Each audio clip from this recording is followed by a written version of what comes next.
Hello viewers, ये बहुत ही आज इंटरेस्टिंग वीडियो आप लोगों के लिए जर्सी गायों के ऊपर जो जनरली बात करते हैं हिमाचल में जर्सी क्वालिटी किस तरह की होती है। तो व्यूअर्स, एक साथ 3 Jersey cows in a single frame, one of the best quality. ये जो दो आपको सामने दिख रही हैं, ये वाली, ये अभी हीफर्स हैं और ये भी हीफर ही है। ये फर्स्ट टाइमर है और अभी बच्चा देने में इसको थोड़ा सा टाइम पड़ा हुआ है। आप साइज़ ऑफ जर्सी देख सकते हैं कि कितने बड़े साइज़ की ये जर्सी है। जो लोग ये बोलते हैं कि हिमाचल में जर्सी की क्वालिटी या हिमाचल में छोटी सी जर्सी होती है, तो आप इस गाय को देख के, इस हीफर को देख के आइडिया लगा सकते हैं कि हिमाचल में किस लेवल की जर्सीज मिलती हैं। And my congratulations to the owner, जिनके पास इतना बढ़िया स्टॉक जर्सी का अवेलेबल है। ये देखिए, शायद इस लेवल की जर्सीज आपको 100 में से 2 ही देखने को मिलती हैं, बट इनके पास जो अभी स्टॉक अवेलेबल है जर्सी का, वो ये देखिए। ये देखिए कितनी सुंदर जर्सी इनके पास। अनडाउटेडली इनके लिए एफर्ट्स भी बहुत ज़्यादा लगते हैं, जो कि कर ही रहे हैं। जितना हम गुड़ डालेंगे उतनी ही हमें मिठास भी मिलेगी, वो इनकी रेयरिंग में दिख रहा है। देखिए व्यूअर्स, आप ओवरव्यू कीजिए काउस का और अपने माइंड में फ्रेम बनाइए। जो लोगों ने एक गलत धारणाएं बनाई हुई है कि हिमाचल की जो जर्सी होती है बहुत छोटी सी जर्सी होती है। तीनों गायें, तीनों हीफर्स इनफैक्ट मैं कहूँगा एक ही फ्रेम में आपको दिख रही होंगी। तो ये क्वालिटी आपको बड़ी मुश्किल से देखने को मिलती है। और हिमाचल की जहाँ तक बात है, ये कोई फार्म नहीं है, ये शौक़ है। और शौक़ भी ऐसा कि ये लोगों को दिखाना चाहते हैं कि अगर इस तरह की प्रोजेनी हमारे पास हो तो अनडाउटेडली आने वाले फ्यूचर में हम लोगों का, हिमाचल का स्पेशली, इस काऊ के लिए फ्यूचर ब्राइट है। तो सर, ये मैं अब भैया से बात कराऊंगा। कॉन्ग्रेचुलेशन पहले तो कि आपने जिस लेवल की ये जर्सीज तैयार करके रखी हैं। बहुत कम लोग हैं या बहुत कम गायें हमें देखने को मिलती हैं। राहुल, उसका जरा फेस इधर को करना। तो सबसे पहली बात, आपका मेन एम क्या है इस, क्योंकि आपका प्रोफेशन तो कुछ और है, ये तो आपका शौक है। तो बेसिकली इस तरह का जो जीन पूल आपने इकट्ठा किया है, हिमाचल में शायद बहुत कम लोगों के पास इस तरह का जीन पूल है, तो क्या रीज़न है? ये शौक है? ये शौक है भैया मेरा। जी जी। तो अगर हम फीडिंग की बात करें तो फीडिंग में क्या है, या एक नॉर्मल फार्मर अगर जर्सी ब्रीडिंग करना चाहता है, क्योंकि हमें बहुत सारे फ़ोन्स आते हैं कि जर्सी किस तरह की होनी चाहिए, कहाँ से लें, और बेस्ट क्वालिटी की जर्सी कहाँ मिलती है, तो आपकी राय इस बारे में क्या है? भैया देखो, अगर बेस्ट क्वालिटी की जर्सी चाहिए तो फिर तो हिमाचली जो है जर्सी की खान है जी।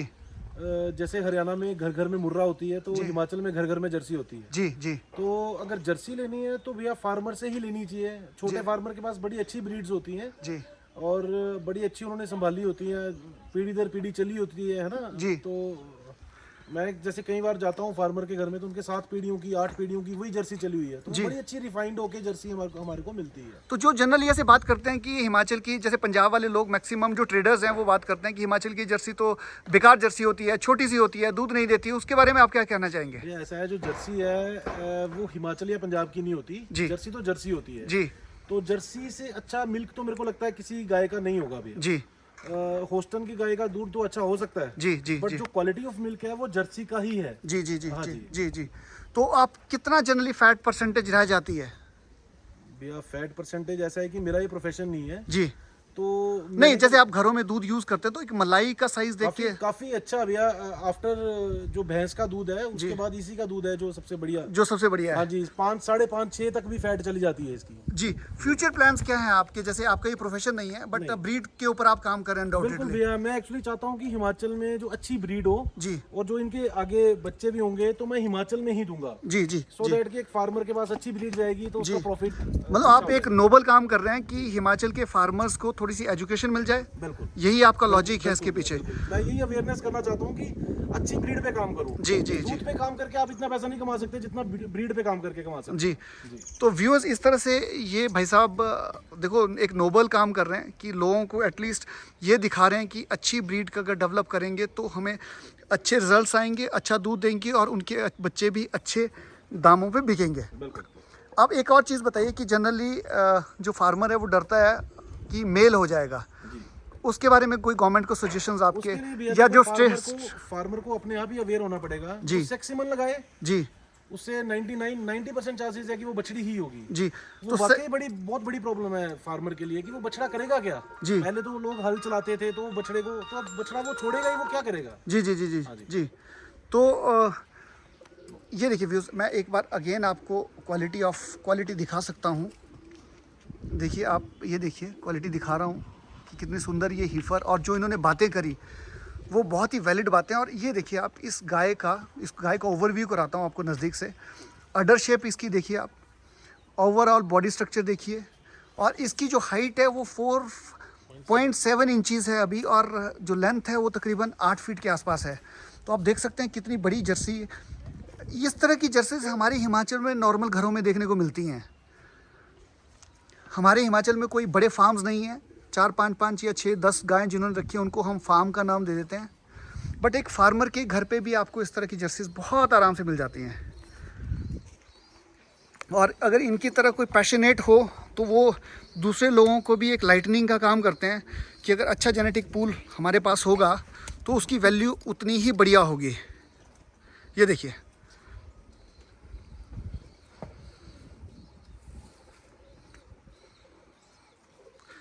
अच्छा अगर हिमाचल के लोगों को आप बताइए कि अगर उनको अच्छे सीमन लेने हो तो क्या करें, या कहाँ से सीमन लें? ये ऐसा है कि सीमन के लिए उनको थोड़ा सा, आजकल तो वैसे जो हमारी एनिमल हस्बेंड्री है वो भी अच्छे सीमन, इंपॉर्टेंट बुल्स के ही लगा रही है जी। और काफ़ी अच्छी अवेयरनेस आई है अब तो। हमारे पहले तो इन्होंने साहिवाल या वो क्रॉस में सारा ही सिस्टम ही बिगाड़ दिया था जी। बट तो अब तो काफ़ी अच्छा काम कर रहे हैं ये लोग जी। तो बस अवेयरनेस होनी चाहिए कि कौन सा सीमन है, उसकी मदर का मिल्क यील्ड कितना है जी। तो ये चीज़ें देख के ही फार्मर अपने पशु की जो है ब्रीड को सुधार सकता है। तो व्यूअर्स, इन्होंने बहुत ही एक टेक्निकल बात करी। जब भी आपने हिमाचल के प्रोस्पेक्टिव से मैं बात कर रहा हूँ, बाकी जगह तो खैर अवेयरनेस है ही, जैसे पंजाब हरियाणा की बात करते हैं, तो जब भी हम इंसेमिनेट करें गाय को तो एटलीस्ट जो हमारा फार्मासिस्ट होता है उससे ये ज़रूर पूछें कि ये कौन सा बुल है।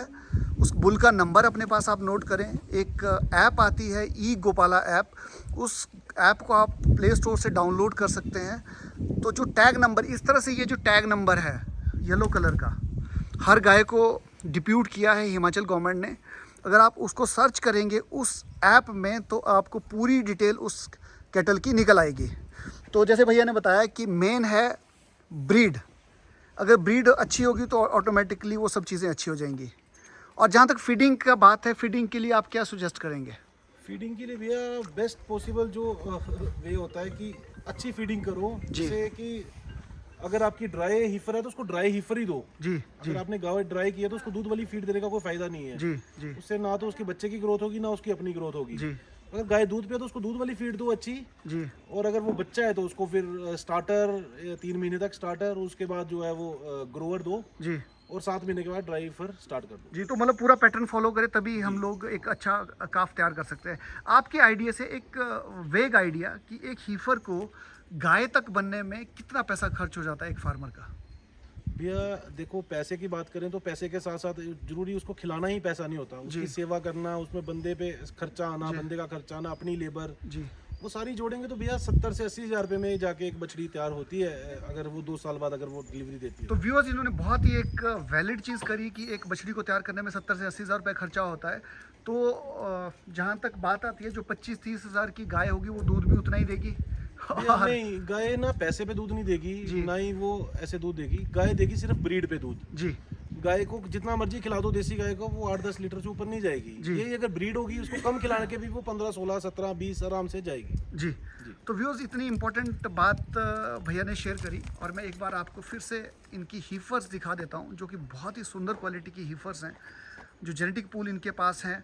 पहली जो बछड़ी दिख रही है आपको 5062 की सुकोई करके बुल है सैग का, ये उसकी बछड़ी है। आप इसका फेस कट देख सकते हैं और आइडिया लगा सकते हैं कि किस लेवल की हीफर है। नेक्स्ट हीफर जो है वो अमेठी की डॉटर तिलक, और तिलक को जिग से सेक्सीमन लगा के ये बछड़ी आगे तैयार हुई है। ये जिग बुल की बछड़ी है, और ये अगेन वो हीफर जो अभी बच्चा देने वाली है। ये भी 40-148 से प्रेग्नेंट है। ये 40-148 से प्रेग्नेंट है। तो इनके पास फुल डिटेल्स हैं अपने एनिमल्स की। हर फार्मर को ये चाहिए कि उनके पास भी इस तरह से डिटेल्स होनी चाहिए। और जिस तरह का इन्वायरमेंट इन्होंने दे के रखा है, बिल्कुल खुला स्पेस अपनी गायों को दिया है, ये इनको बांध के नहीं रखते हैं। और इस तरह से जो हिमाचल के पशुपालक है उनके लिए स्पेशली मैं कहना चाहूँगा कि रस्सी की बजाय अगर हम इस तरह के इसको कॉलर बोल सकते हैं, अगर पहनाएं तो ज़्यादा कंफर्टेबल होगा। ये देखिए। तो व्यूअर्स, आपको वीडियो कैसा लगा, इनकी काउज़ आपको कैसी लगी? अगर काउज़ अच्छी लगी हो तो लाइक और शेयर ज़रूर करिएगा। And thanks for watching the video.